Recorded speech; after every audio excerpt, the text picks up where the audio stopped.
Good afternoon, everyone. Hey guys, this is Bruce Marshall from Simpler Trading with the nightly market update for Wednesday, November the 1st. So happy Wednesday, happy hump day, and happy Fed day. We had Fed meeting today, and it turned out pretty much like we thought it was going to. As you can see, let me move these. I've got the NASDAQ, the rut, and then ticks, and this is when the rate hike, or excuse me, the rate meeting, Fed meeting happened, and the rates were left unchanged. This is actually when it happened here, and then we went up, and we came back down, and then Powell started speaking, and then we went up, and actually held on pretty much to the gains. That's the Russell. This is the NASDAQ. They all kind of did that same. I want to say knee-jerk reaction. That's probably the best way to describe it. But it does bode well for the overall market. So let's take a look at, again, from a daily standpoint. If you look at this, I'm looking at the ES here, and the ES is up about 43, 44 points. SPX about the same. And so overall, on the surface, pretty good day. And if you look at what the Fed said, basically they said the same thing they have been saying, that we're basically at target rate. I think Powell said, I'm paraphrasing here, he said something like he could see a pathway, I think is how he put it, a pathway to one more rate hike, and that I don't know if he said this or that was what the interpretation was, that it could be this year. There's another December Fed meeting on December the 13th, I believe. And, I don't know if that'll happen or not. The bond market's pricing in about a 20% chance of that happening. So, December meeting, January meeting, it could be pushed out into next year, whatever. But, the Fed is, Powell and the Fed keep saying, they're going to fight this stubborn inflation and all that kind of stuff. And I don't know, if you listen to other people in the industry like Jamie Dimon or some of these other people, I think Jamie Dimon said that they had to push rates to 7% or something like that. Very high number.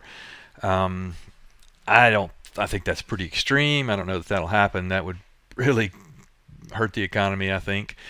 And that's what they're trying to walk a fine line here, and not be too aggressive and then not be too slow. And it's a very, very, very, very hard thing to do, to be on both sides of it. And, they're trying to give us a soft landing and all that kind of stuff. And I just don't know if that's going to work or happen, because there's so many variables, and, it's hard to control all those, right?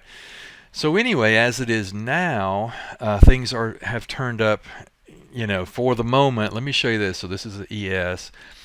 So let's start in very close and work our way back.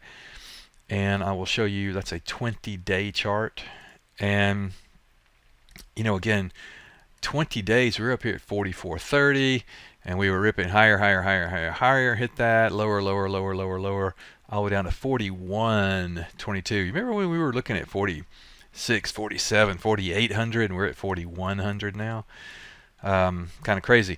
Started that bounce up, and maybe we fail right here. Maybe we keep going, fail right here. Who knows? But let's look at a longer term chart, and then we'll also look at, well, actually, let me switch this over to a different type of graph here that we have. This is based on, this indicator is based on 34 EMA, and these are called Darvis boxes, and these are grab candles. And I really like using this a lot, because this 34 EMA kind of puts things into perspective. Most of the things that I trade are typically, I do weeklies all the time, and some day trading and that kind of stuff, but a lot of my stuff is further out in time, like 30, 45 days, and this just lines up pretty well with what I do. But what we can see as we're coming back into these lower and upper 34 EMAs is that we, in the past, not in the last month or so, every time we come back, we fall, come back up into there, we get rejected, come back down, hit, get rejected, chop, chop, chop, come back down. I thought that level would hold. It did not. We rolled over, comes back up. I think we get rejected and come back down again. And I would probably target that level right there. That's a very quick way to look at it. Of course, I use voodoo lines. I use fib levels primarily, and of course we're using moving averages and that type thing. So, the reason I say that is that this trend at the moment, the trend is clearly down, and everything up here is overhead. This is resistance. We hit it and fail, until this trend is broken and we start breaking out and going that way, and then we have a new trend this way, right? And I don't know if we're there or not. I thought we might get a little more clarity out of the Fed. We did not. So it'll be real interesting to see if we get follow through tomorrow. We do have Apple after the close tomorrow. We have Eli Lilly in the morning before the open. That'll be pretty interesting. See what happens there. But again, it was a pretty decent showing today, but we have a lot of ground to make up here to get anywhere back here. Now, that being said, historically, the November through April time frame is the best 6 months of the entire year.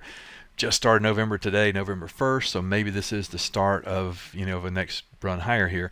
But I'm going to be really careful here, and I'm going to fade this stuff back down until I'm proven wrong, right? And let me show you one other thing. So if we look at the rut, same thing here. We cannot get any upside momentum. We just keep getting rejected lower, lower, lower, lower. Let's look at the diamonds here. Rejected lower, lower, lower, lower. So maybe this time it's different and we turn and we just off to the races. But I don't know. I'm going to try to fade it to the downside here, and I'm going to put a tight stop above it here on the upside. And we'll see. Again, we baby step this, and we take it day by day, and we evaluate everything that we see. But right now, we kind of knew what was going to come out of the Fed. We're going to battle inflation. We're going to watch it. We'll wait and see, that type of thing. So we really don't have a lot more clarity. I was hoping we would get more, and we don't. But again, in the meantime, be careful bottom fishing out there in case this thing does roll back over. There are things that look very cheap right now, inexpensive, and I would be maybe starting to nibble on some things, but again, tight stop and manage your trades very closely, and size accordingly. In other words, if you're planning on buying 300 shares of a stock, maybe buy 100 now, and if we go lower, buy another 100. We go lower, buy another 100. That type thing, instead of just buying them all here and have it roll over. And I don't have any real solid ideas in mind. I'm trading mostly the indexes right now, but we'll keep looking. And again, just be careful out there because we still are kind of in limbo. See what happens. Watch the NASDAQ. See what happens tomorrow with Apple, and we'll go from there. So hope that makes sense. Hope it helps. And join me next week. Come join us at Simpler in our trading rooms. We're in there all day long looking at this stuff. So if we can help, let us know. And otherwise, I will do this video again next week at the next update on Wednesday, and I'll see you guys then.